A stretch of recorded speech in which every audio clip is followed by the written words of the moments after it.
All right, my friends, here we are. Let's get back to it. We're in 2 Samuel. We're on chapter 13. And if you remember, Nathan rebuked David because he had taken Bathsheba from Uriah and sent Uriah out to the front lines of the battle to have him killed, okay? And I looked into the David had made reference to, why were you so close to the city walls that you were attacking? Because don't you remember that so-and-so had a woman throw an upper millstone down on so-and-so's head? And the only example I could think of that was in Gideon's time when the leader under the king of the enemy, and I don't remember their names, was humiliated. It was a humiliation that he had been killed like that by a woman. So just kind of an aside, it really matters not. But anyway, David's been rebuked. He paid for it with the son that he impregnated Bathsheba with when she was married to Uriah. And then the Lord had mercy, and now they've conceived Solomon. Okay, so let's take it from here. In the course of time, Amnon, son of David, fell in love with Tamar, Tamar, the beautiful sister of Absalom, son of David. So there's two sons, probably different mothers, and Amnon is one son of David, and he fell in love with Tamar, who was the sister of another son of David named Absalom. Amnon became so obsessed with his sister Tamar that he made himself ill. She was a virgin, and it seemed impossible for him to do anything to her. Not sure what that means exactly. Now, Amnon had an advisor named Jonadab, son of Shemaiah, David's brother. Jonadab was a very shrewd man. He asked Amnon, "Why do you, the king's son, look so haggard morning after morning? Won't you tell me?" Amnon said to him, "I'm in love with Tamar, my brother Absalom's sister." "Go to bed and pretend to be ill," Jonadab said. "When your father comes to see you, say to him, 'I would like my sister Tamar to come and give me something to eat.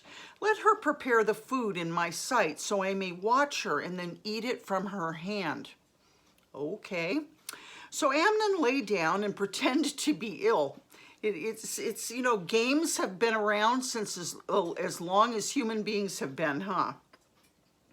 When the king came to see him, Amnon said to him, "I'd like my sister Tamar to come and make some special bread in my sight so I may eat from her hand." David sent word to Tamar at the palace, "Go to the house of your brother Amnon and prepare some food for him." So clearly David thinks this is just very casual. So Tamar went to the house of her brother Amnon, who was lying down. She took some dough, kneaded it, made the bread in his sight, and baked it. Then she took the pan and served him the bread, but he refused to eat. "Send everyone out of here," Amnon said, so everyone left him. Then Amnon said to Tamar, "Bring the food here into my bedroom so I may eat from your hand."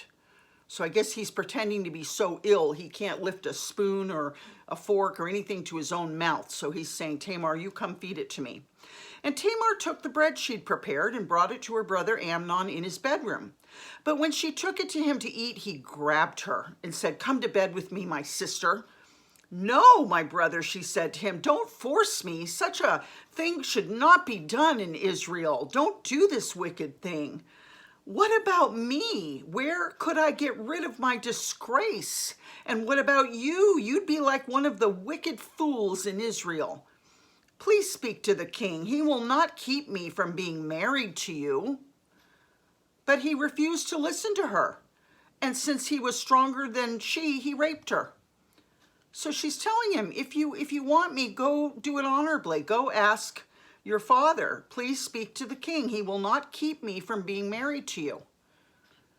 You've got to wonder, Then Amnon hated her with intense hatred. In fact, he hated her more than he had loved her. Amnon said to her, "Get up and get out."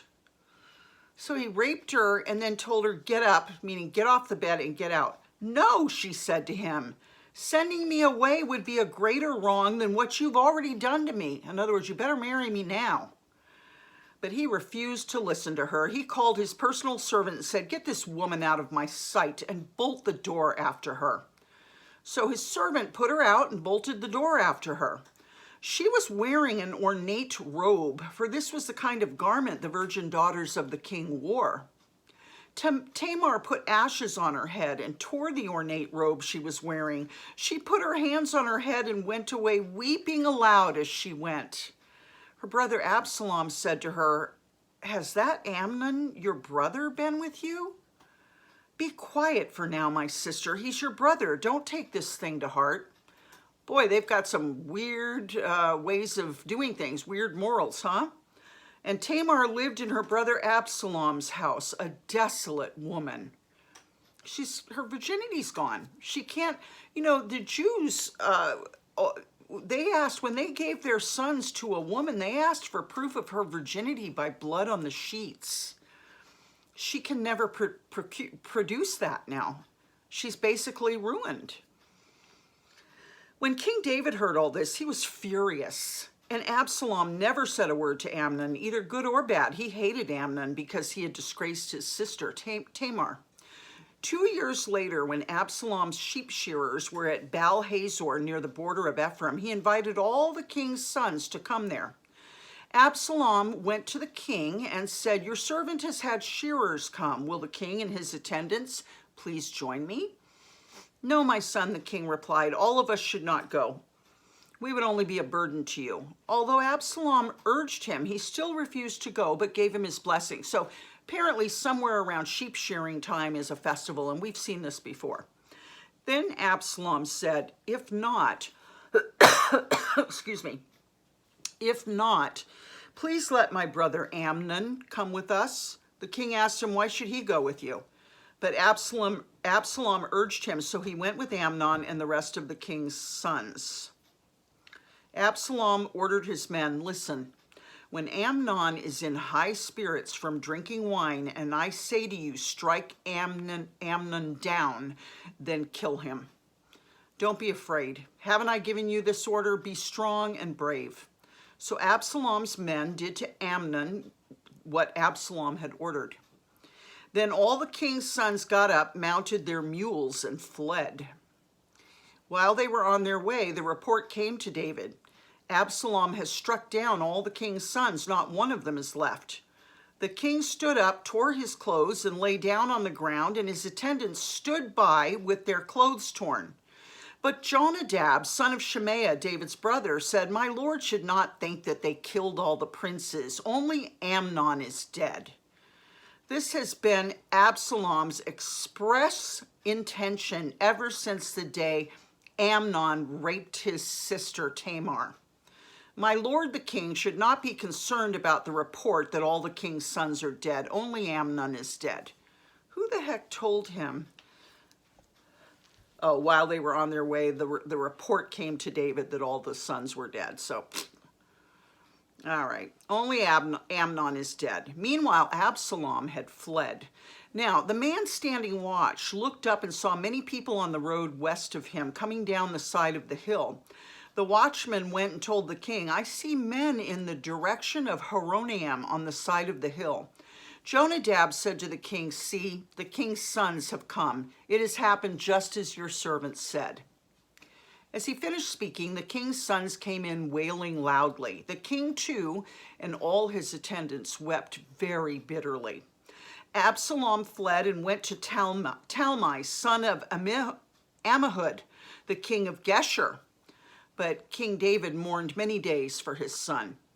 After Absalom fled and went to Geshur, he stayed there 3 years.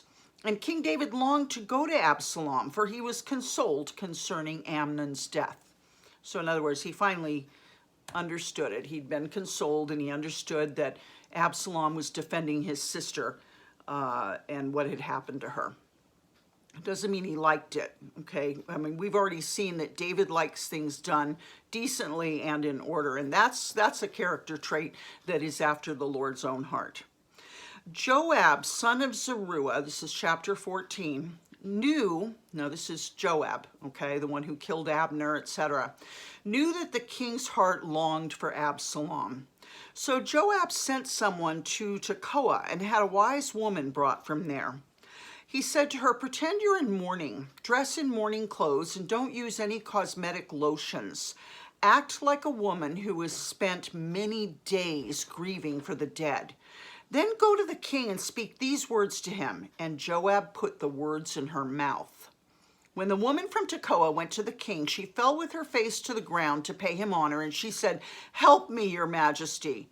The king asked her, what is troubling you? She said, I'm a widow. My husband is dead. I, your servant, had 2 sons. They got into a fight with each other in the field, and no one was there to separate them. One struck the other and killed him. Now the whole clan is risen up against your servant. They say, hand over the one who struck his brother down so that we may put him to death for the life of his brother whom he killed. Then we'll get rid of the heir as well. They would put out the only burning coal I have left, meaning I only have 1 son left, leaving my husband neither name nor descendant on the face of the earth. The king said to the woman, go home, I'll issue an order in your behalf.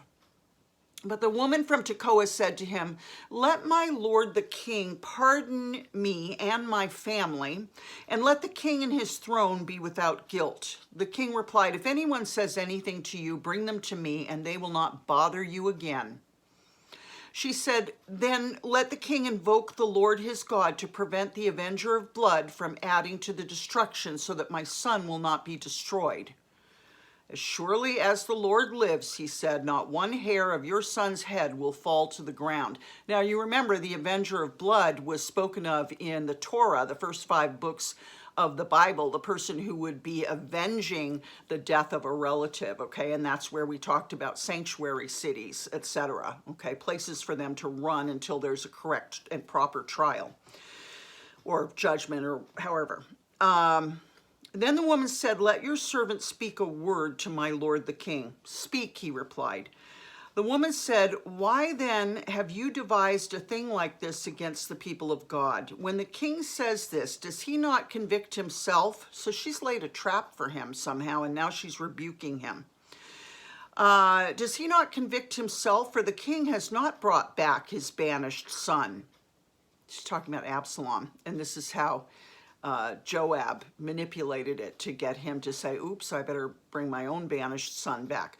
Like water spilled on the ground, she continued to say, which cannot be recovered, so we must die. But that is not what God desires. Rather, he devises ways so that a banished person does not remain banished from him. And now I've come to say this to my lord the king, because the people have made me afraid. Your servant thought, I will speak to the king. Perhaps he will grant his servant's request. Perhaps the king will agree to deliver his servant from the hand of the man who is trying to cut off both me and my son from God's inheritance. So I'm wondering if she's speaking for Absalom now, or if she's speaking for Absalom's mother. I'm not sure. And now your servant says, may the word of my lord the king secure my inheritance, for my lord the king is like an angel of God in discerning good and evil. May the Lord your God be with you. Then the king said to the woman, don't keep from me the answer to what I'm going to ask you. Let my lord the king speak, the woman said. The king asked, isn't the hand of Joab with you in all this? The woman answered, as surely as you live, my lord the king, no one can turn to the right or to the left from anything my lord the king says. Yes, it was your servant Joab who instructed me to do this and who put all these words into the mouth of your servant, meaning her mouth. Your servant Joab did this to change the present situation, meaning Absalom's banishment. My Lord has wisdom like that of an angel of God. He knows everything that happens in the land. The king said to Joab, very well, I'll do it. Go bring back the young man Absalom. Joab fell with his face to the ground to pay him honor, and he blessed the king. Joab said, today your servant knows that he's found favor in your eyes, my lord the king, because the king has granted his servant's request. Then Joab went to Geshur and brought Absalom back to Jerusalem. But the king said, he must go to his own house. He must not see my face. So Absalom went to his own house and did not see the face of the king. In all Israel, there was not a man so highly praised for his handsome appearance as Absalom. From the top of his head to the sole of his foot, there was no blemish in him. Whenever he cut the hair of his head, he used to cut his hair once a year because it became too heavy for him. He would weigh it, and its weight was 200 shekels by the royal standard. Maybe he's what they call an Angora. Maybe he could grow his hair down to his feet. People that can do that are called Angoras. 3 sons and a daughter were born to Absalom. His daughter's name was Tamar, and she became a beautiful woman. Absalom lived 2 years in Jerusalem without seeing the king's face. Then Absalom sent for Joab in order to send him to the king, but Joab refused to come to him. So he sent a second time, but he refused to come. Then he said to his servants, look, Joab's field is next to mine, and he has barley there. Go and set it on fire. So Absalom's servants set the field on fire. Then Joab did go to Absalom's house, and he said to him, why have you, your servants, set my field on fire? Absalom said to Joab, look, I sent word to you and said, come here so I can send you to the king to ask, why have I come from Geshur? It would be better for me if I were still there. In other words, why'd I come home? If I can never see you, I might as well go back. Now, then, I want to see the king's face, and if I'm guilty of anything, let him put me to death. So Joab went to the king and told him this. Then the king summoned Absalom, and he came in and bowed down with his face to the ground before the king. And the king kissed Absalom. Okay, so let's read the next chapter, 2 Samuel 15. In the course of time, Absalom provided himself with a chariot and horses, and with 50 men to run ahead of him. He'd get up early and stand by the side of the road leading to the city gate. Whenever anyone came with a complaint to be placed before the king for a decision, Absalom would call out to him, what town are you from? He would answer, your servant is from one of the tribes of Israel. Then Absalom would say to him, look, your claims are valid and proper, but there's no representative of the king to hear you. And Absalom would add, if only I were appointed judge in the land, then everyone who has a complaint or case could come to me, and I'd see that they receive justice. So he's trying to usurp the kingdom, or David being the judge in cases and matters. He's trying to get before and underneath him. Creepy, lack of character. Also, whenever anyone approached him to bow down before him, Absalom would reach out his hand, take hold of him, and kiss him. Absalom behaved in this way towards all the Israelites who came to the king asking for justice, and so he stole the hearts of the people of Israel. At the end of 4 years, Absalom said to the king, let me go to Hebron and fulfill a vow I made to the Lord. While your servant was living in Geshur and Aram, I made this vow. If the Lord takes me back to Jerusalem, I will worship the Lord in Hebron. The king said to him, go in peace. So he went to Hebron. Then Absalom sent secret messengers throughout the tribes of Israel to say, as soon as you hear the sound of the trumpets, then say, Absalom is king in Hebron. 200 men from Jerusalem had accompanied Absalom. They had been invited as guests and went quite innocently, knowing nothing about the matter. While Absalom was offering sacrifices, he also sent for Ahithophel, the Gilonite, David's counselor, to come from Giloh, G-I-L-O-H, Giloh, his hometown. And so the conspiracy gained strength, and Absalom's following kept on increasing. This is David's son betraying him like this. A messenger came and told David, the hearts of the people of Israel are with Absalom. Then David said to all his officials who were with him in Jerusalem, come, we must flee, or none of us will escape from Absalom. We must leave immediately, or he will move quickly to overtake us and bring ruin on us and put the city to the sword. The king's officials answered him, your servants are ready to do whatever our lord the king chooses.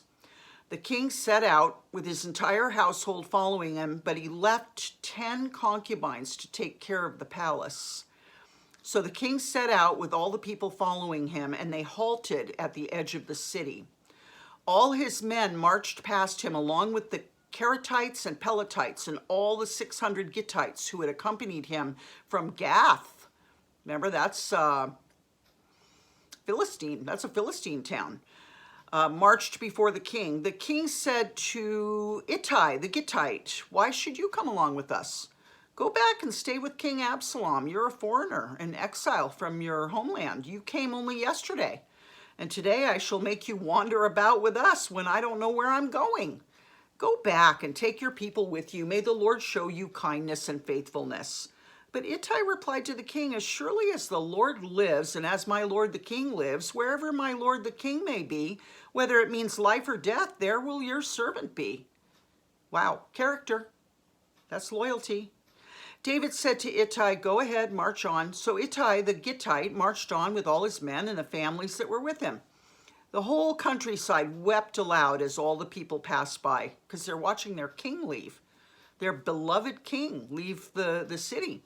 The king also crossed the Kidron Valley, and all the people moved on towards the wilderness. Zadok was there too, and all the Levites who were with him were carrying the Ark of the Covenant of God. They set down the Ark of God, and Abiathar offered sacrifices until all the people had finished leaving the city. Then the king said to Zadok, "Take the Ark of God back into the city. If I find favor in the Lord's eyes, he'll bring me back and let me see it in his dwelling place again. But if he says I'm not pleased with you, then I'm ready. Let him do whatever seems good to him." The king also said to Zadok the priest, "Do you understand? Go back to the city with my blessing. Take your son Ahimaaz with you, and also Abiathar's son Jonathan. You and Abiathar return with your 2 sons. I'll wait at the fords in the wilderness until word comes from you to inform me." So Zadok and Abiathar took the Ark of God back to Jerusalem and stayed there. But David continued up the Mount of Olives, weeping as he went. His head was covered and he was barefoot. All the people with him covered their heads too and were weeping as they went up. Now David had been told Ahithophel is among the conspirators with Absalom. So David prayed, "Lord, turn Ahithophel's counsel into foolishness." When David arrived at the summit where people used to worship God, Hushai the Archite was there to meet him, his robe torn and dust on his head. David said to him, "If you go with me, you'll be a burden to me. But if you return to the city and say to Absalom, 'Your Majesty, I will be your servant. I was your father's servant in the past, but now I'll be your servant,' then you can help me by frustrating Ahithophel's advice. Won't the priests Zadok and Abiathar be there with you? Tell them anything you hear in the king's palace. Their 2 sons, Ahimaaz, son of Zadok, and Jonathan, son of Abiathar, are there with them. Send them to me with anything you hear." So he's telling this Hushai the Archite, he's saying, you're just going to be a burden if you come with me. Get back there and find out what's going on, because Abiathar's son and Jonathan's son will run up here and they'll tell me what's going on. So Hushai, David's confidant, arrived at Jerusalem as Absalom was entering the city. Okay, so we're going to find out what happens, and it's not going to be pretty. I love you guys very much. I will see you tomorrow. I want to just reiterate what I wrote on my feed. Let me make a note here. We're going to start with 2 Samuel 16 tomorrow. What I put on my feed was I was reminding you guys of the Genesis 3 curse, which was where the Lord said to Satan after Adam and Eve fell by eating the apple. Remember, Adam blamed Eve, Eve blamed the serpent, so God started meting out the punishments. And Adam's was to till the land by the sweat of his brow, Eve's was bringing forth children in pain. And to the serpent he said, "You might bite her children's heel, but he's going to crush your head." that's where Satan knew he had to start killing all the children. So if you remember when we looked at the whole globe and saw that all of the kingdoms around the Jews were sacrificing children, and God reached in and chose Israel, or created Israel, and under pain of death, now we understand why there was pain of death in everything that he commanded them, because he wanted them to, under pain of death, if they killed their children in the fire, that was it for them. Okay, if they worshiped him with sex, if they did all these things, gone out of the gene pool. Okay, because God was creating one nation in this on the globe that was not going to sacrifice children, and that's the line that Jesus Christ came out of. So if we wonder why there's post-birth abortion now, it's because Satan is operating under the fear of that curse. Okay, you know, you might bite her children's heel, but he's going to, and he was actually, it's the first prophecy of Jesus. He said, her seed, no, you will bite his heel, but her seed is going to crush your head. Okay, so Satan is doing his best to make sure. Now, the Messiah has already come, all right? So he didn't get Jesus. He wasn't able to kill him. He wasn't able to kill Noah or Moses or Samson or any of these. Or Martin Luther King was taken out eventually, but not before his work was done. And that's the way the Lord is. You're not going home until your work is done. But there could be more deliverers for the many bondages that the enemy has put this world in. He doesn't want any deliverer to deliver people out of any of those bondages. So he is killing children as fast as he can. Now, we've talked about this before. Human sacrifice still goes on. So Israel is still in the same pickle. They are a nation that has never sacrificed children in the fire, and a lot of the world around them is still doing it, has been doing it. Okay, and so this is why they're different. And once again, we don't know why God chose this group of people. I'm sure it wasn't for any virtue they had, but that was the, you know, he created the Israelite, you know, he chose Jacob's children. Okay, and if you remember, Jacob was the brother of Esau, born to Isaac and Rebekah. Isaac was Abraham's son, that Abraham was going to sacrifice in the fire. The Lord was testing him, and at the very last minute, but it was a different kind of test. It was a test to see if Abraham would obey him no matter what, even to the sacrificing of his own son. So if you look at Christ's sacrifice on the cross, there's God's human sacrifice. Okay, it's not in the fire, but God gave a lamb, and he said, here it is, it's done now, no more sacrificing. And that's what we're supposed to be doing. The whole world is supposed to stop sacrificing children in whatever way they're doing it, whether it's through aborting them or what have you. But there's already been the final sacrifice, and that's Jesus Christ. And I know that's kind of all deep, but I've given you a good overview. And if you think about it, I think you'll have some revelations that will take your breath away. The Lord is good, and he loves us. And I love you. I will see you tomorrow. Bye-bye.